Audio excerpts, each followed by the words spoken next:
रत्नागिरी नगर परिषदेत आता स्मार्ट सिटीच्या कामांसाठी जोरदार पावले उचलण्यात येत आहेत। नगराध्यक्ष शिल्पा सुर्वे यांनी शहरातील गाडीतळ येथील पोस्ट कार्यालयापासून ते वरती साळवी स्टॉप परिसरापर्यंत सुरू असलेल्या कामांची पाहणी केली। स्मार्ट सिटी अंतर्गत करण्यात येणाऱ्या कामांचा त्यांनी आढावा घेतला।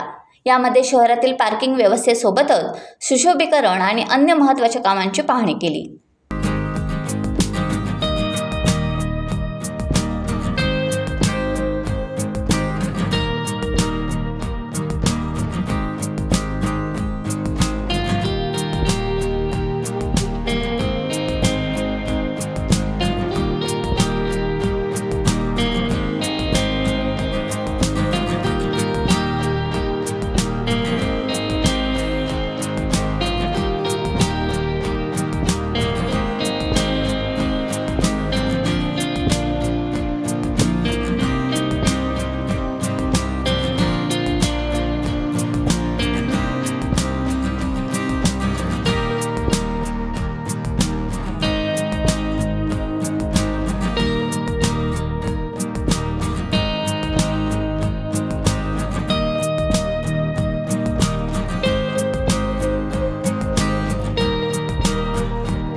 टाइम्स डिजिटलला लाईक करा, शेअर करा, सबस्क्राईब करा आणि बेल आयकॉन दाबायला विसरू नका।